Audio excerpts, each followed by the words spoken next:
What's going on, guys? Welcome to another episode of Healthspan Academy. I am your host, Craig Shearhart, and joining me today is my special guest, Dr. Lori Bouchard, who's an expert in the area of cancer. She's the CEO of Inside Health Accelerated Healing Retreat. She's the founder and medical director of Inside Health Naturopathic Healing and Detox Clinic. She's a mom of three. She's the host of Breakthrough Medicine Conference for Natural Health Practitioners. She's the best-selling author of Live Longer and Stronger with Breast Cancer, which I've had a chance to read. So we're going to chat a little bit about that. And also her upcoming book to soon be released, Cancer Doesn't Own You. So basically the focus today is on cancer, all the things we can do to control our risk levels and a little bit on treatment as well. Dr. Lori, thanks so much for being here today. Hi, Craig. Thank you so much for having me. Oh, pleasure. So I want to kick this off with how medicine kind of came into your life as a practitioner. Obviously, was health a big thing growing up? Was it like a turning point for you that kind of led you down the field, or how that kind of unfolded? Yeah, I always look back to my childhood, and it almost seems like I fought against it for so long. Like I was raised very naturopathically, and my mom always said, your body's amazing. You can fight this on your own, giving me liquid chlorophyll and all these vitamins, like shoving them down my throat. Yeah. And I remember thinking like, Mom, I just want to go to the darn doctors and I just want a pill. All my friends are doing that. Like if I have pain, I want it gone now. So I was very much raised in that type of atmosphere of your body can do this. Let's give it more water. Let's get out and get your system moving. And then it wasn't until high school, close to university, where I'm like, okay, maybe my mother has some truth to this, because maybe she's not all full of BS. Totally. Yeah. She's like muzzle testing me in the grocery stores. Like we're doing all kinds of things. Oh, that's hilarious. And then I realized, okay, I feel so much energy. I've never had surgeries, like all the things, well, besides babies later on. But anything, I would see my friends getting sick all the time and people complaining about like appendix out. So it was really forced onto me. Yeah. But it was interesting how I didn't want to believe it. Like I really wanted to be a mainstream, like, let's give me a pill for this thing, because that is classic Western medicine. Totally. And I thought I was deprived. I felt deprived because I didn't go to the doctors every month, every 2 months. So yeah, it's an interesting mind concept there, right? To think, wow, that's actually what the four founders and doctors thousands of years ago, like that is true medicine. But yeah, for sure. That's funny. I think just about every naturopath I've talked to has had like a similar story where they're like, this is just a bunch of BS. And then you have that kind of like, oh, maybe we're not just supposed to take a pill for everything. There might be a better solution.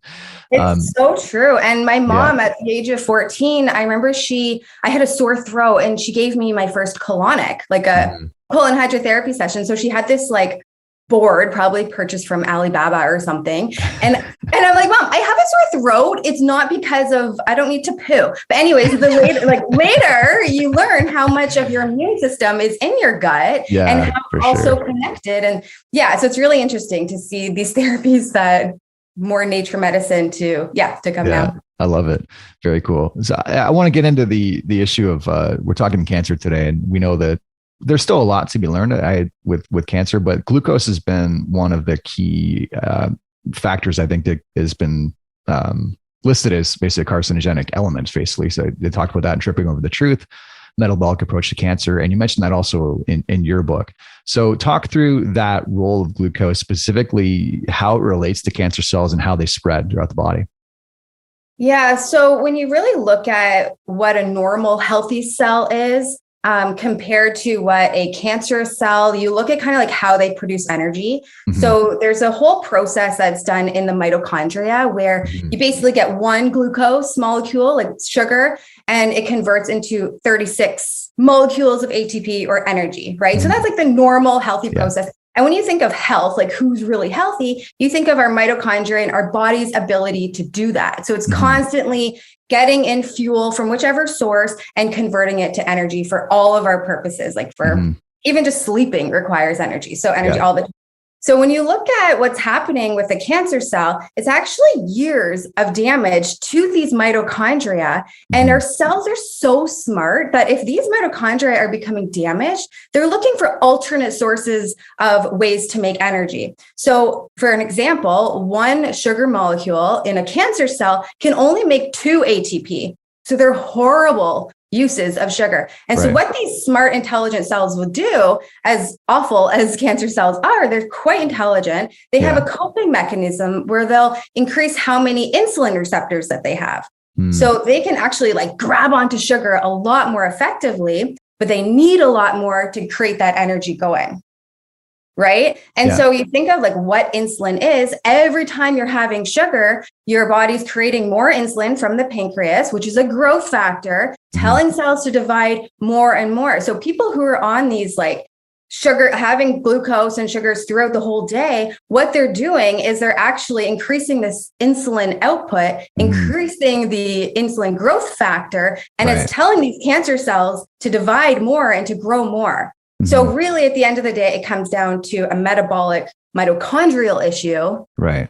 Versus just, oh, sugar is feeding these cells. Like, I think online too, you hear a lot in the media, like, oh, it's too easy to say sugar is the cause of cancer, like cut out sugar and you'll be fine. But when you trace it back to actually like what's happening into the body and glucose and its connection to insulin, that's where the problem occurs and how cells actually divide and grow and to become tumors.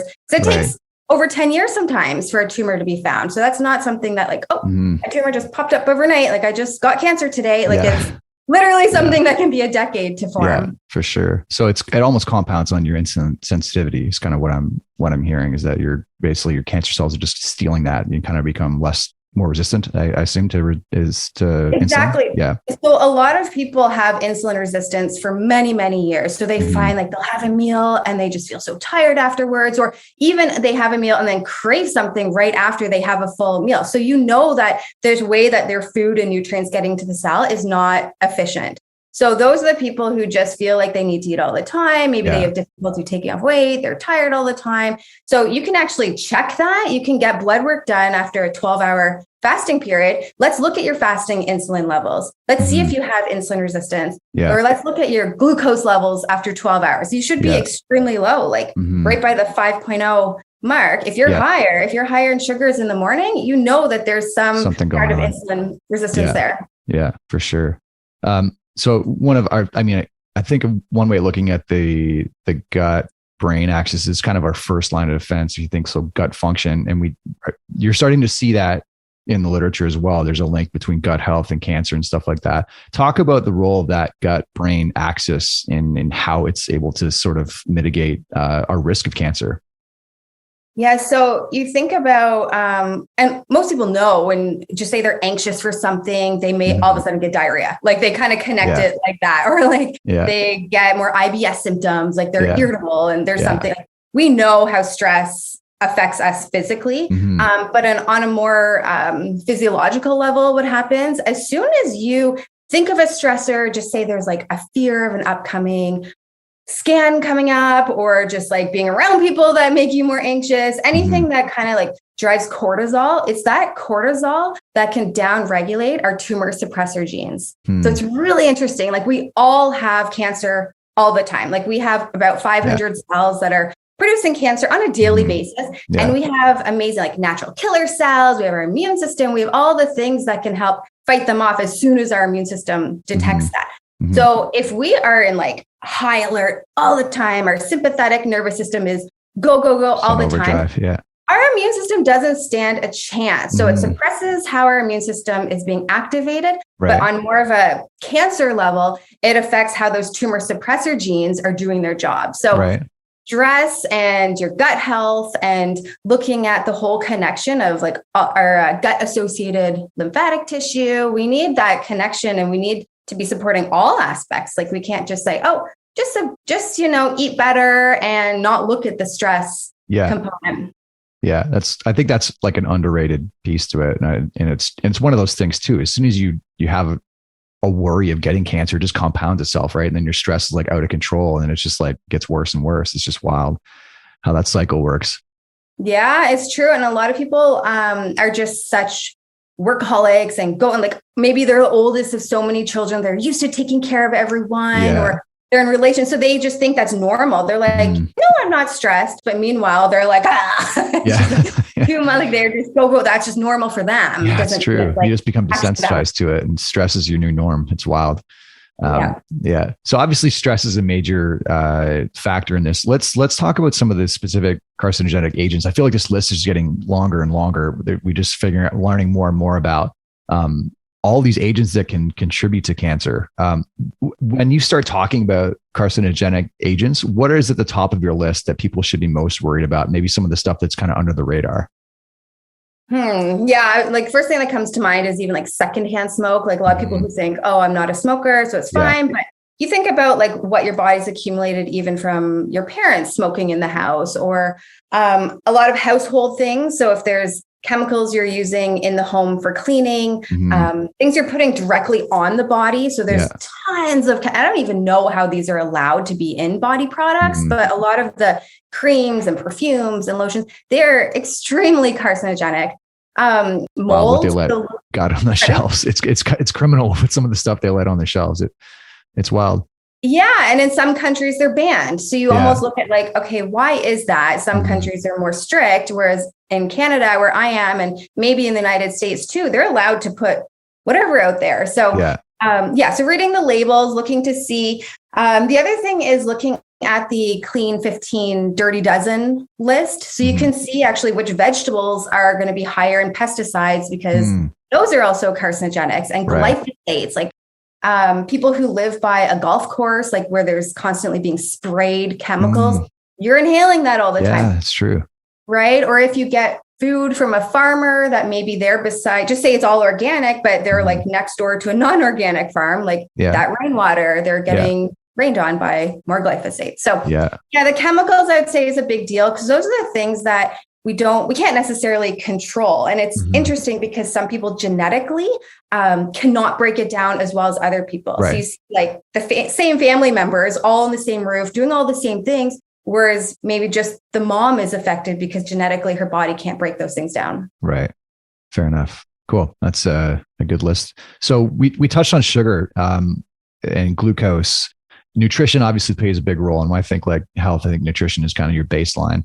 And again, there's the literature is split all over the place. When you talk about nutrition inclusion and exclusion, what should people be first adding to their list, and obviously specific person to person, but in general, are we just talking about like nutrient density? Are we talking about just kind of minimal inflammation, or what are the foods that you'd most likely prescribe and sort of tell people to avoid?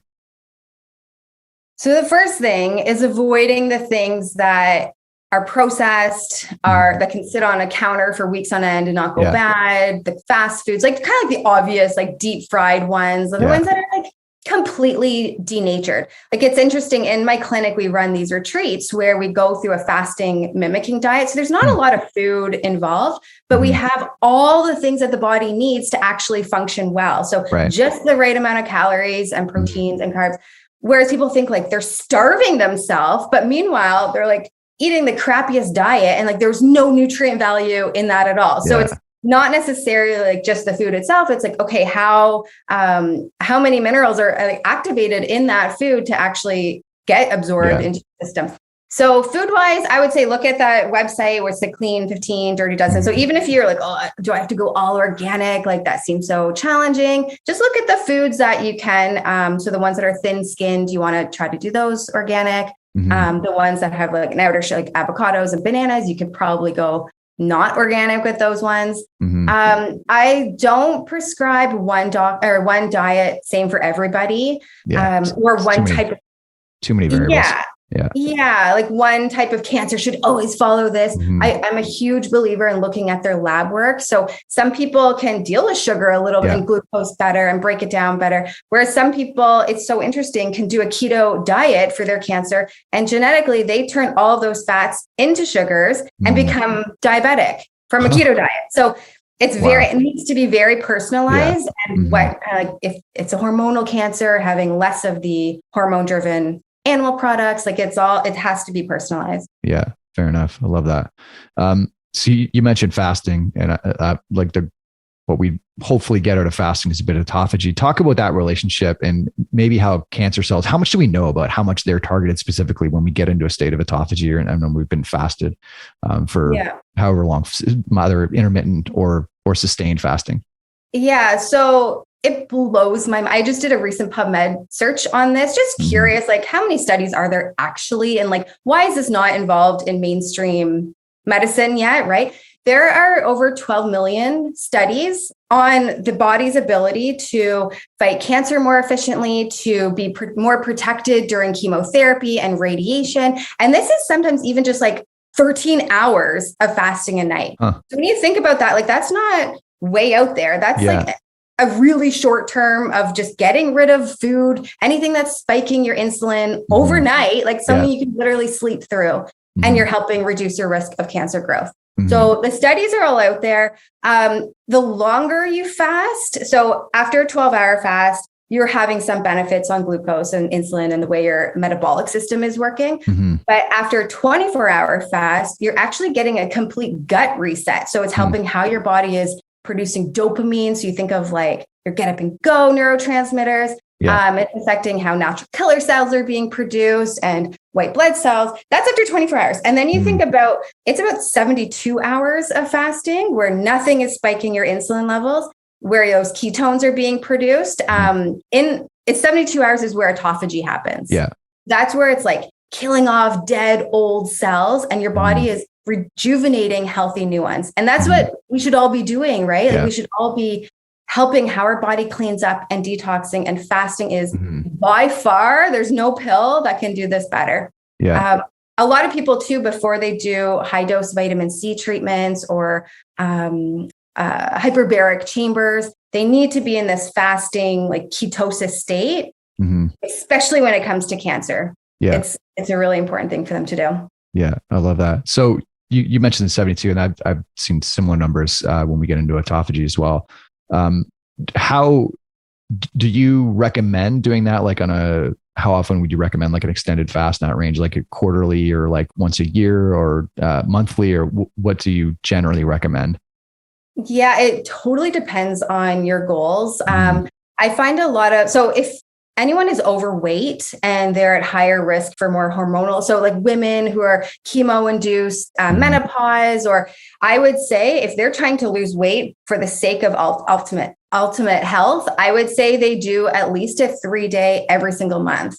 Or they could do a 5-day like fasting mimicking diet, which you're still eating, but you're getting into autophagy the same way, at least once a month. And then once you're at your goal weight and you're like, okay, I'm feeling really good, then you can maybe do that quarterly. I recommend everyone do a 1-day fast every single week. It's interesting when I do that personally, I am just like on fire. I'm like, my mental clarity is on point, my energy, I'm more patient with my children. It's just you feeling really good. So you want to continue, but the brain fog just kind of drips away. And so everyone can start slow, like just start with like 13 hours, just do that every night, and maybe going to a 16 just gradually open the window.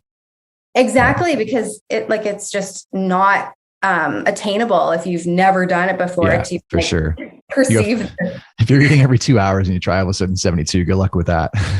Right. But it's interesting because the retreats that we hold in the clinic on day 1, people's glucose sugar or levels are in the 6, 7, even 8 range, like pretty high after 13 hours fast. And they have no ketones being produced. Like their body's just not producing that. By day 1 or day 5 of this program, their blood sugar is like in the optimal ranges and ketones through the roof. So like that ratio is so incredible how fast our body can change. So just in a 5-day window, like we have so much control in how our system's working. Yeah, that's wild. I want to get into some of the treatment options we have right now. Obviously, lifestyle, that's the main focus, what we're talking about today, and nutrition and diet. And that needs to be top on your list, probably, if you really want to minimize your risk. But we know more about like vitamin C, and you mentioned it specifically in IV form. You talk about ozone, you talk about ozone sauna, and some of the magnetic treatments. What are you most excited about for the prospect of specific treatment options that are either in existence now and also like maybe the next 5 years? Yeah, I would say more of so right now it's the high dose vitamin C treatments and just how it can affect cancer cells and drive them into apoptosis. So it's basically saying like, okay, those cells need to just go kill themselves. That's what high dose vitamin C does. It converts to peroxides and it has that toxic effect just on cancer cells, not on healthy cells. So I think anyone looking to boost their immune system, that's kind of like a priority step one of getting their immune system up and having more of that integrative approach. And is there a similar effect with the non-IV option? Can you just like, I mean, I assume you're just going to excrete excess beyond some point, but like going super high vitamin C, can we see that also taken orally? Yeah, no. Yeah, you would get massive diarrhea and gut rot. Like you could maybe get up to like 6,000 milligrams of vitamin C in an IV that we do administer. It's 50,000 milligrams. So 50 grams of vitamin C given. And it needs to be that high dose or else you're just having that antioxidant effect. So it's great to take vitamin C orally. You're getting antioxidants, cleaning up free radical damage. It's helping your immune system, but high dose, like over the 30,000 mark is really where the magic happens when it comes to cancer. It's a pro-oxidant. It works really well with chemo radiation. I would love for there to be more of a synergistic, integrative model because we see a lot of things work really well alongside conventional medicine because people, they have to kind of like choose one avenue or another. But that would be really exciting to see down the road where there's an integrative model and saying, hey, while you're doing those treatments, let's pump up your system and now prevent things from growing back, right? Like that's not a solution just to cut it out, burn it out, and like hope it doesn't come back. Like we need to be more on the ball here of like, why did it grow in the first place? And what can we do to be preventative? Yeah, exactly. What is promising is that there's, I mean, seems less genetic impulse, like straight genetics as people once thought it was. It was just like, if you got cancer, it's just like, that's my genes. But it really, the more we're learning, the more we really can control it with our lifestyle, which is really cool. So when we talk about, I was going to say too, on the genetic thing, I still get patients now, like in 2022, saying that their doctor's like, yeah, it's just like luck of the draw, like shitty luck, why you got cancer. And that blows, like, can you imagine how that's so frustrating? Feel like, that sucks. Like nothing I can do. Yeah. It's just wild. So I was just going to say, so kind of taking one step further into the lifestyle, like there's no shortage of research that shows that cardiovascular activity improves in meditation, nutrition, and resistance training. That was one of the most factors that I would never have thought of. And I like my lifting weights and stuff like that, but that was higher in the list of kind of preventative options for anything else. Do you have what's at the top of your list? If someone's like on the couch, like very sedentary, what's your first step for them to kind of, in terms of lifestyle, how do you start building those factors up and for the best preventative options in terms of developing cancer? Yeah. So one thing that's really easy to do, but maybe mentally not as easy, something you can do is contrast showers. So that's where if you're not an overly active person for whichever reason, like so tired or joints hurt or whatever it is, you likely have showers or baths. So at the end of your shower, you pump the water as cold as you can. You get your whole lymphatic system moving. It's the best way to get circulation going if you're not an active person. So you put the water as cold as you can for 30 seconds, and then you're going to go to as hot as you can for 30 to 40 seconds, and you alternate back to the cold. Our lymphatic, our drainage, our detoxifying network, it doesn't have a pump to it. So if you're not moving, all that sludge and things your body's trying to get rid of is just like sitting there, right? And so doing those showers, super easy. You could try to do every morning. I find it kind of like just perks me up too. And the cold just like, gets me. They're never fun. Like I don't enjoy them ever. Like I've really just had to wrap my mind around that of you just do it because you feel good afterwards. But that would be a very basic recommendation. Getting your water intake up. That's a really easy one to do. Just fill it out. Like I have my constant water. Actually, this one flashes my water bottle. Remind me on an app. Like, oh, that's amazing. Right. It's a really cool water bottle. So little tricks like that of just like having reminders, whether you like fill up a 2-liter bottle in the morning and you just know, okay, I need to get through that. The other important thing is daily poops, like just making sure that you are going every single day. If you're eating every day, you need to have at least 1 to 3 bowel movements a day. So I think the amount of fiber that we all have is underrated, especially when people are doing more keto style. So supplementing, you may need to supplement fiber just to get your proper gut and microbiome health up. Yeah, I love that. And that's something I would never have thought to pushed for someone that's sedentary is cold therapy, because I'm just so immersed in the fitness community. Those are the people I talk about it with, but I would never think, my whatever, like an uncle or something, it doesn't work out. Like, oh yeah, just do cold therapy. But yeah, that's actually a great suggestion, because it's not intimidating. Everybody's got access to a shower, super accessible. It's probably not pleasant, but at least, no one's watching you suffer. And it's like, yeah. Scream and no one will hear you. It's fine. Then it's over. Like you think about, it's like 90 seconds of your life, 90 seconds of just really supporting all levels of your body. So yeah. I love that. That's great advice. The other thing it does, which I was reading more about, is it affects your autonomic nervous system. So when you willingly put your body through that stress, you actually become more resilient to other stressors in your day. Yeah. So it's affecting your nervous system and kind of like how you deal with other things, which is kind of cool too. Yeah. I think like just that general moderate stress cycle, right? In any form, whether it is resistance training, cardio, breath work, nutrition, kind of like fasting, that seems to be the magic formula for helping us live longer. I love that. So I want to shift into do you have like a recommendation for checkups or self-checking protocol that people can kind of run through? Like, are there warning signs that we should be wary of? If, what are the first signs of cancer that may show up really early, that kind of is a warning sign, maybe we should get something looked at? Yeah. So you want to look for any change in symptoms that seem to last a long time. So like a cough that doesn't seem to go away, bowel movements that were regular and formed are now like really thin and narrow, bleeding from the rectum, like from a bowel movement, pressure on the bladder, like anything where you're just like, okay, that pain just does not seem to be moving. Also, female or breast exams, like men too, should be doing at least once a month, just to know like what's normal. And so if there is something found, get that investigated, because the earlier you go to get these physical exams and these checkups done, the better your chances for long-term survival. So it's when you wait and you're sitting in fear and like, oh, it's probably nothing. That's where that's scary. The other thing is I highly recommend people getting regular blood work done. You can look for inflammation levels just to see how inflamed your body is. So like ESR, high sensitivity CRP, look to see how your body deals with sugar. So look at hemoglobin A1C, the fasting glucose, fasting insulin. The other thing is cancer loves iron.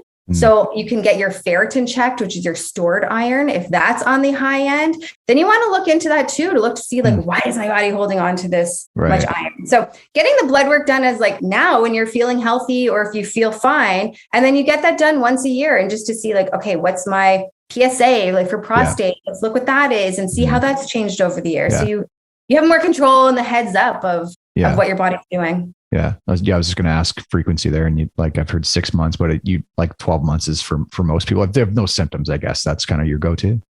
Yeah. It really does depend. Like, I mean, if someone's really aware of their health and they're really on board, like 8 months, 12 months, like that should be fine. 6 months, maybe a little, like, I find where people are changing, like just say they're going keto and then they want to see after like 3 months how their blood work changes. Like personally, when I went keto, all my cholesterol went up, all of my inflammatory, I looked like I was going to have a stroke. Like my CRP was through the roof, so high. But genetically, I learned this later, I don't break down fats very well. So the amount of saturated fats, even from coconut oil and from avocado or MCT oil, I don't need as much to get into ketosis as someone else. So so looking at blood work when you have any change in lifestyle, be like, okay, I wonder how this new diet is doing for me, or this new protocol that I'm on. So that's a really cool way to stay on top of it. Yeah, I love that. So just before we kind of get into your specific services and plans, I want to talk to you about interesting dinner table fact about cancer. Maybe not the most joyous topic, but what's something people can take away as like an interesting fact about cancer or chronic disease kind of in general.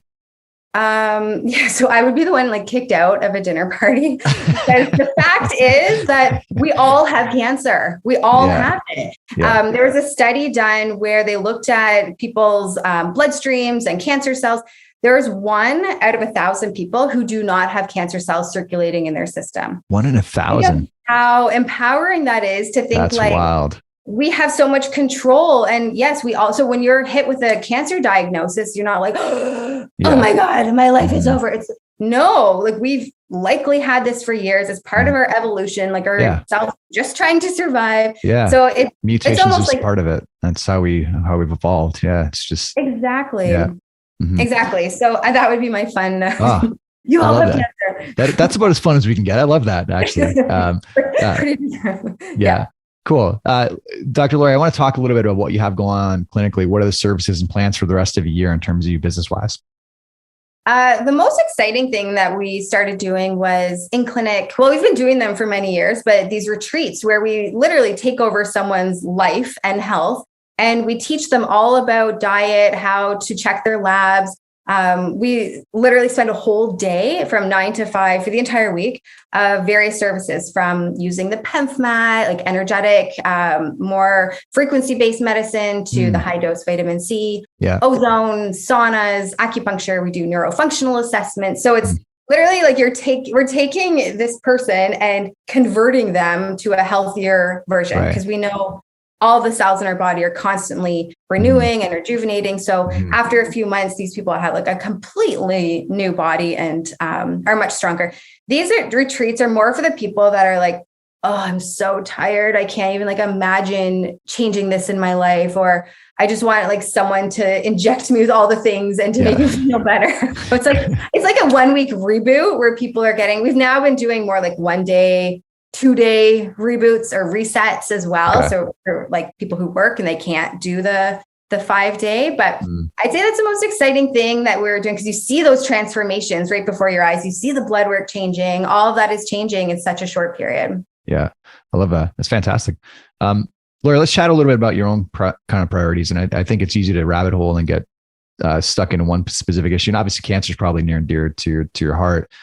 What do your top priorities look like around your own health and fitness? And what do your habits look like around that? So for me, it all comes down to how much energy I have. Like I've never been, I need to fit in the jeans. Like, of course, like most people do, they want to look good in their clothes and confidence wise. But for me, it's always been, if I start to feel tired, and I start to become more irritable, I can go down like a rabbit hole of just getting more depressed, like having darker thoughts, which is scary, right? And so when you start to realize like what motivates you to feel really healthy, like why do I do all the things I do for my health? It really comes down to being a better mom, having the patience with my 3 young children, and just being able to help other people. Like if I am feeling crappy and tired and brain fog, like how well can I construct a cancer plan for someone else? Yeah. Right. Like my brain just would not be there. I'd be thinking about whatever, like going for a nap. So for me, that's like, I love helping people with chronic diseases. And if I'm not healthy myself, that's, you just can't, it's really challenging to do that. 100%. Yeah. You definitely can't pour from an empty cup. Amazing. Great advice. So what's the best place for people to follow more of your content, Lori? So they can, if they're on Instagram, Dr. Lori Bouchard there, or you can go online, drlori.ca. I have tons of free giveaways. I'm giving my book away for free. I always have fun. We created a virtual retreat program. So if you don't live in Ontario or are willing to travel, then you can do this from your own home. And that's completely free as well. And you can find all that at drlori.ca. Amazing. Well, thanks again for the time. This has been a great chat, Lori. Thank you for having me. This was fun. Cheers. All right. Thanks for tuning in to this episode of Healthspan Academy, guys. We'll see you next time. Hey, what's up, guys? Thanks for tuning in today. Hope you enjoyed the episode. Thank you so much for supporting this channel. This has been a fun project. We're growing in viewership every single week, and we obviously couldn't do that without you. So thank you for continuing to tune in. I really hope you're getting value out of the programming and the content. Just wanted to give you a heads up. I've been working on a book on health and longevity the last couple of years, been collaborating with my colleague, Dr. Dan Vitale, who's an expert in the field as well. And we've basically just kind of summarized the literature, some of the techniques that we found really useful in the world of biohacking, what our exercise regimen looks like, what's, cardio type stuff is going to help us live longer and healthier, mobility work, nutrition. We've covered the whole spectrum, everything that you can basically be in control of in your health and fitness kind of moving forward to help you live as healthily as possible for as long as possible. And it's available free for download. So if you click on the YouTube banner, you'll see a link to download the blueprint. It's also on our Instagram profile. or on the website. You can click on 5pillarmethod.com/optimize to get your free copy of the book. And I hope you enjoy it. Hope you're keeping well. Thanks again for tuning in, and we'll see you next time.